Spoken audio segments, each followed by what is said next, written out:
Hi, good morning. അപ്പോൾ നമ്മുടെ ഇന്നത്തെ റെസിപ്പി കണ്ടപ്പോൾ തന്നെ മനസ്സിലായല്ലോ ഒരു ഉണ്ണിയപ്പമാണെന്നുള്ളത്. വളരെ എളുപ്പത്തിൽ തയ്യാറാക്കാൻ പറ്റിയ നല്ല ടേസ്റ്റി ആയിട്ടുള്ള ഒരു ഉണ്ണിയപ്പമാണ് ട്ടോ. ഇതിന്റെ പ്രത്യേകത എന്താണെന്ന് വെച്ചിട്ടുണ്ടെങ്കിൽ 15 മിനിറ്റ് സമയം ഉണ്ടെന്നുണ്ടെങ്കിൽ നമുക്ക് ഈ ഒരു ഉണ്ണിയപ്പം തയ്യാറാക്കി എടുക്കാം. അതുപോലെ തന്നെ നമ്മൾ ഗോതമ്പ് പൊടിയിലാണ് ഈ ഒരു ഉണ്ണിയപ്പം തയ്യാറാക്കുന്നത്. അപ്പോൾ എങ്ങനെയാണ് നമ്മുടെ ഗോതമ്പ് പൊടിയിൽ ഇൻസ്റ്റന്റ് ആയിട്ട് ഉണ്ണിയപ്പം തയ്യാറാക്കുന്നത് നോക്കാം. നമുക്ക് നമ്മുടെ ഇൻഗ്രീഡിയൻസ് നോക്കാം. നമ്മളിപ്പോൾ 1.5 കപ്പ് ഗോതമ്പ് പൊടി എടുത്തിട്ടുണ്ട്. അതിലേക്കായിട്ട് 1/2 കപ്പ് റവ എടുത്തിട്ടുണ്ട്. റോസ്റ്റഡ് റവയാവാം, അൺറോസ്റ്റഡ് റവയാവാം, ഏതായാലും കുഴപ്പമില്ല. പിന്നെ അതിലേക്ക് 1 ടേബിൾ സ്പൂൺ എള്ള എടുത്തിട്ടുണ്ട്. 1/4 കപ്പ് ശർക്കര എടുത്തിട്ടുണ്ട്. ശർക്കര നിങ്ങളുടെ മധുരത്തിനനുസരിച്ച് 1/2 മുതൽ 1/4 കപ്പ് വരെ ചേർക്കാം കേട്ടോ. ഞാനിപ്പോൾ 1/4 കപ്പാണ് എടുത്തിട്ടുള്ളത്. പിന്നെ തേങ്ങ കൊത്തല്ലെങ്കിൽ തേങ്ങ ചിരവിയത് ചേർക്കാം. ഞാനിപ്പോൾ ഒരു 4 ടേബിൾ സ്പൂൺ തേങ്ങ ചിരവിയതാണ് എടുത്തിട്ടുള്ളത്. തേങ്ങ കൊത്താണെങ്കിലും ഒരു 2-3 ടേബിൾ സ്പൂൺ എടുക്കാം. പിന്നെ ഞാലിപ്പൂവൻ പഴമാണ് എടുത്തിട്ടുള്ളത്. ഏത് പഴം എടുക്കാം കേട്ടോ. ചെറുപഴം എടുക്കാം, ഞാലിപ്പൂവൻ പഴം എടുക്കാം, അതുപോലെ ചിങ്ങൻ പഴം ആണെങ്കിൽ ഒരു പഴത്തിന്റെ പകുതി എടുക്കാം. ഞാലിപ്പൂവൻ പഴം ഞാനിപ്പോൾ 2 ചെറുതായതുകൊണ്ട് എടുത്തിട്ടുണ്ട്. വലിയ പഴമാണെന്നുണ്ടെങ്കിൽ ഒരു പഴം എടുത്താലും മതി. പിന്നെ വേണ്ടത് ഏലക്കപ്പൊടിയും അതുപോലെ തന്നെ ബേക്കിംഗ് സോഡയും ഉപ്പുമാണ്. അപ്പോൾ ആദ്യം നമുക്ക് ശർക്കര ഒന്ന് പാനിയാക്കാൻ എടുക്കാം. ശർക്കര പാനിയാക്കുമ്പോൾ 1/4 കപ്പ് ശർക്കരയാണ് നിങ്ങൾ എടുക്കുന്നതെന്നുണ്ടെങ്കിൽ 1/4 കപ്പ് വെള്ളം ചേർത്തിട്ട് ശർക്കര പാനിയാക്കി എടുക്കുക. 1 സ്ട്രിങ് കൺസിസ്റ്റൻസി ഒന്നും ആവണ്ട, ജസ്റ്റ് ഒന്ന് മെൽറ്റ് ആയി വന്നാൽ മതി. അപ്പോൾ ആദ്യം നമുക്ക് ശർക്കര പാനി റെഡിയാക്കാം. അതിനുശേഷം ബാക്കിയുള്ള കാര്യങ്ങൾ റെഡിയാക്കി എടുക്കാം. അപ്പോൾ നമ്മുടെ ശർക്കര പാനി റെഡി ആയിട്ടുണ്ട്. നമുക്കിനി മിക്സിയുടെ ജാറിലേക്ക് നമ്മൾ എടുത്തു വെച്ചിരിക്കുന്ന റവ, അതുപോലെ തന്നെ ഗോതമ്പ് പൊടി, പിന്നെ നമ്മൾ റെഡിയാക്കി വെച്ച ശർക്കര പാനി ചെറിയ ചൂടോടുകൂടി ഒഴിക്കുക കേട്ടോ. ഇത്രയും ചേർത്ത് നന്നായിട്ടൊന്ന് അരച്ചെടുക്കുക. ഇതിന്റെ കൂടെ പഴം ചേർത്ത് അരയ്ക്കണമെങ്കിൽ അരയ്ക്കാം. ഞാനിപ്പോൾ ഇതിന്റെ കൂടെ ഇപ്പോൾ പഴം ചേർക്കുന്നില്ല. ഇതൊന്ന് അരഞ്ഞു വന്നിട്ടേ പഴം ചേർക്കുന്നുള്ളൂ. ഇത് ആദ്യം ഒന്ന് അരച്ചെടുക്കുക. നമ്മളിത് അരച്ചെടുത്തപ്പോൾ ഈ ഒരു കൺസിസ്റ്റൻസിയിലായി വന്നിട്ടുണ്ട്. അപ്പോൾ കുറച്ചുകൂടി നമുക്ക് ശർക്കരപ്പാനി അല്ലെങ്കിൽ ചൂടുവെള്ളം ചേർത്ത് കൊടുക്കാം. ഞാൻ ഇളം ചൂടുവെള്ളമാണ് ചേർത്ത് കൊടുക്കുന്നത്.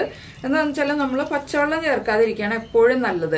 നമ്മുടെ ഉണ്ണിയപ്പത്തിന്റെ കൺസിസ്റ്റൻസി കറക്റ്റ് ആണെന്നുണ്ടെങ്കിൽ ഇളം ചൂടുവെള്ളം ചേർക്കുക. ഇളം ചൂടുവെള്ളത്തിനോടൊപ്പം തന്നെ നമ്മൾ ഇനി ചേർക്കുന്നത് നമ്മുടെ പഴം. നമ്മൾ എടുത്തു വെച്ചിരിക്കുന്ന പഴം ഏതാണോ ആ പഴം 1, 2, 3 പീസായിട്ട് ചെറുതായിട്ട് കട്ട് ചെയ്ത് ചേർക്കുക.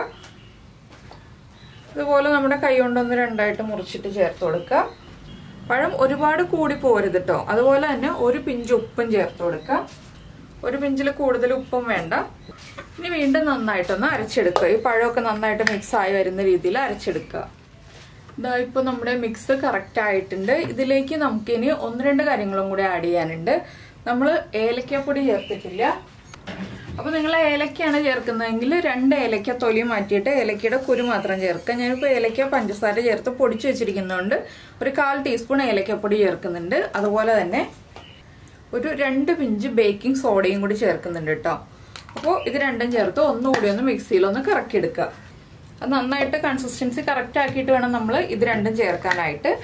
ഏലക്കയുടെ കുരു ആണെങ്കിൽ നമുക്ക് ഇതിന് മുന്നേ ചേർക്കാം. ഇനി നമുക്കിത് വലിയൊരു പാത്രത്തിലേക്ക് മാറ്റി വയ്ക്കാം. ഇതാണ് നമ്മുടെ ഉണ്ണിയപ്പത്തിന്റെ മാവിന്റെ കൺസിസ്റ്റൻസി. ഇനി ഒരുപാട് സമയം വെക്കേണ്ട ആവശ്യമൊന്നുമില്ല. നമ്മുടെ ഉണ്ണിയപ്പച്ചട്ടി ചൂടാവുന്ന സമയം കൊണ്ട് നമുക്ക് ബാക്കിയുള്ള കാര്യങ്ങളൊക്കെ ചെയ്യാം. അപ്പോൾ എന്താണെന്ന് വെച്ചാൽ നമ്മൾ തേങ്ങ കൊത്താണ് ചേർക്കുന്നതെങ്കിൽ നെയ്യിലൊന്ന് വറുത്തിട്ട് ചേർക്കുക. തേങ്ങയാണെങ്കിൽ നെയ്യിൽ വറുത്തിട്ട് ചേർക്കാം കേട്ടോ. ഞാനിപ്പോൾ തേങ്ങ നെയ്യിൽ വറുക്കുന്നില്ല. അതിന് പകരമായിട്ട് നെയ്യ് ഈ ഒരു മാവിലേക്ക് ചേർത്ത് കൊടുക്കുകയാണ് ചെയ്യുന്നത്. ഞാനിപ്പോൾ തേങ്ങ ചേർക്കാണ്. അതുപോലെ തന്നെ നമ്മുടെ എള്ളും ചേർക്കാണ്. പിന്നെ നിങ്ങളുടെ ടേസ്റ്റിനനുസരിച്ച് ഇങ്ങനെയാണ് നിങ്ങൾ ചേർക്കുന്നതെങ്കിൽ 1-2 ടേബിൾ സ്പൂൺ നെയ്യ് ചേർക്കാം. അല്ലെങ്കിൽ നെയ്യിൽ തേങ്ങക്കൊത്തും ഫ്രൈ ചെയ്ത് ചേർക്കാം, അല്ലെങ്കിൽ നെയ്യിൽ തേങ്ങ ഫ്രൈ ചെയ്ത് ചേർക്കാം. ഞാനിപ്പോൾ ഇതിലേക്ക് 2 ടേബിൾ സ്പൂൺ നെയ്യാണ് ചേർത്ത് കൊടുക്കുന്നത്.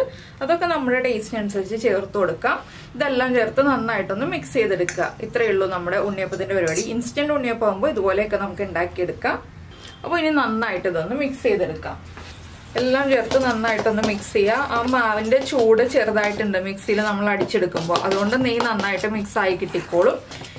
ജസ്റ്റ് ഒന്ന് മിക്സ് ചെയ്ത് വെച്ചിട്ട് നമുക്ക് ഉണ്ണിയപ്പച്ചട്ടി ചൂടാക്കി എടുക്കാം. ഇതുപോലെ സ്പൂൺ ഉപയോഗിച്ച് ഒന്ന് മിക്സ് ചെയ്താൽ മതി കേട്ടോ. അപ്പോൾ നിങ്ങൾ ഇതുപോലെ ഉണ്ണിയപ്പം ഉണ്ടാക്കിയിട്ടില്ലെങ്കിൽ ഉറപ്പായിട്ടൊന്ന് ട്രൈ ചെയ്ത് നോക്കൂ. വളരെ എളുപ്പത്തിൽ ഒരു 15 മിനിറ്റ് കൊണ്ട് നമുക്ക് ഉണ്ണിയപ്പം റെഡിയാക്കി എടുക്കാം ഇതുപോലെ ഉണ്ണിയപ്പം ഉണ്ടാക്കുകയാണെങ്കിൽ. അപ്പോൾ ഇതാണ് നമ്മുടെ ഉണ്ണിയപ്പത്തിന്റെ മാവിന്റെ കൺസിസ്റ്റൻസി. ഒരുപാട് ലൂസും അല്ല, ഒരുപാട് തിക്കും അല്ല, ഇതുപോലെ ഇരിക്കണം. എന്താണെന്ന് വെച്ചാൽ നമ്മൾ ഉണ്ണിയപ്പം കോരി ഒഴിക്കുമ്പോൾ കറക്റ്റ് കൺസിസ്റ്റൻസി ആവണം. അപ്പോൾ നിങ്ങൾ ശർക്കര പാനി ഉണ്ടാക്കുന്നത് തിക്കാണെന്നുണ്ടെങ്കിൽ കുറച്ച് ഇളം ചൂടുവെള്ളം ചേർത്ത് കൊടുക്കാൻ മറക്കണ്ട. അപ്പോൾ ഞാൻ ഉണ്ണിയപ്പച്ചട്ടി ചൂടാക്കി എടുക്കട്ടെ. അപ്പോൾ നമ്മുടെ ഉണ്ണിയപ്പച്ചട്ടിയിൽ എണ്ണയൊക്കെ ഒഴിച്ച് ചൂടായി വന്നിട്ടുണ്ട്. എണ്ണയിലോ നെയ്യിലോ ഫ്രൈ ചെയ്തെടുക്കാം. എണ്ണയിൽ ഫ്രൈ ചെയ്യായിരിക്കും നല്ലത്. അപ്പോൾ നന്നായിട്ട് ചൂടായി വന്നു കഴിയുമ്പോൾ നമ്മൾ ചെറിയ അളവിൽ എടുത്തിട്ട് ഒഴിച്ചു കൊടുക്കുക. എന്താണെന്ന് വെച്ചാൽ വളരെ ചെറിയ അളവിൽ മതി നമുക്ക് ഉണ്ണിയപ്പം ഒഴിച്ചു കൊടുക്കുന്നത്. കുറച്ച് പൊങ്ങി വരാനുള്ള സ്പേസ് ഇട്ടിട്ട് ഒഴിച്ചു കൊടുക്കുക കേട്ടോ.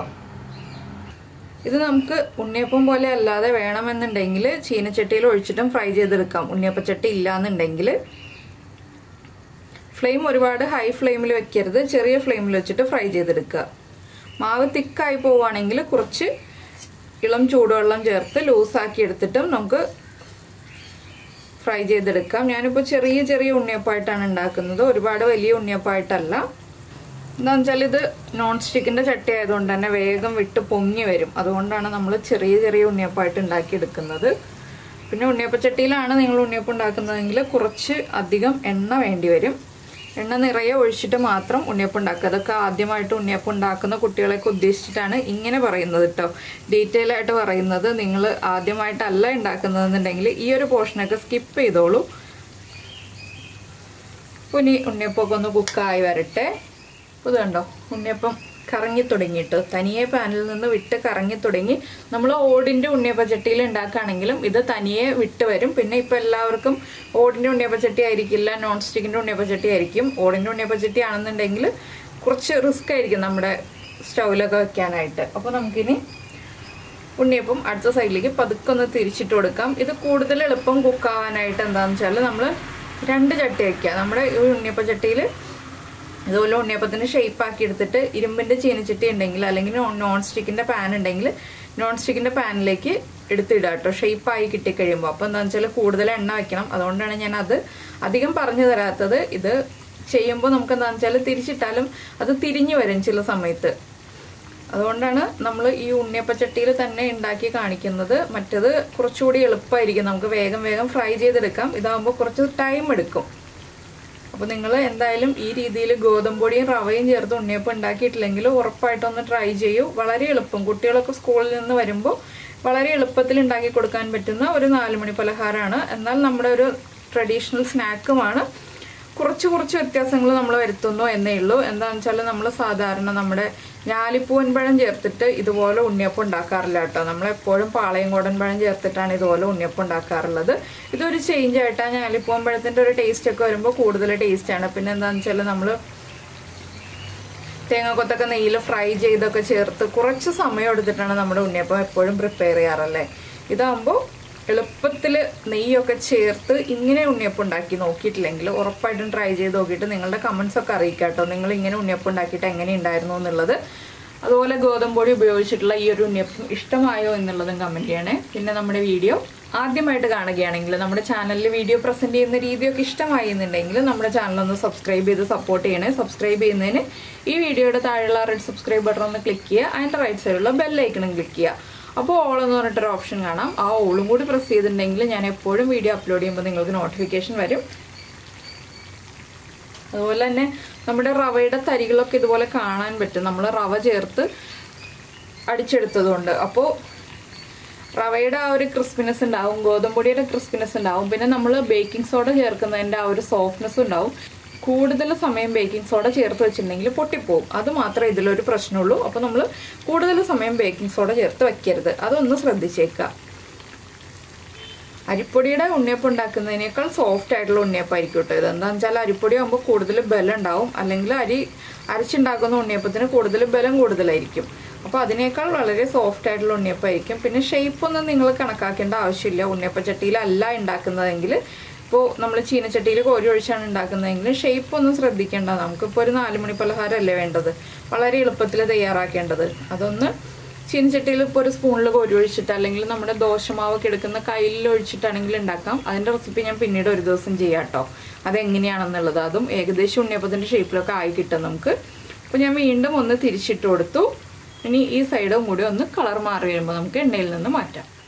അപ്പോൾ നമ്മുടെ ഉണ്ണിയപ്പമൊക്കെ കണ്ടോ റെഡിയായി വന്നിട്ടുണ്ട്. നമുക്കിത് പതുക്കെ എണ്ണയിൽ നിന്ന് മാറ്റാം.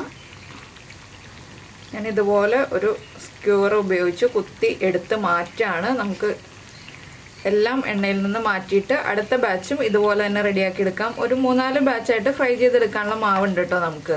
അപ്പോൾ ഞാനിതെല്ലാം മാറ്റിയെടുക്കട്ടെ. അപ്പോൾ ഇതാ നമ്മുടെ ഉണ്ണിയപ്പമൊക്കെ റെഡി ആയിട്ടുണ്ട്. അപ്പോൾ എല്ലാവരും ഉണ്ടാക്കി നോക്കുമല്ലോ. ഉണ്ടാക്കി നോക്കിയിട്ട് ഇഷ്ടമായി കഴിഞ്ഞാൽ ഒന്ന് ലൈക്ക് ചെയ്യാനൊന്നും മറന്നുപോയില്ലല്ലോ. അപ്പോൾ നമുക്ക് നമ്മുടെ അടുത്ത റെസിപ്പിയുമായിട്ട് വീണ്ടും കാണാം.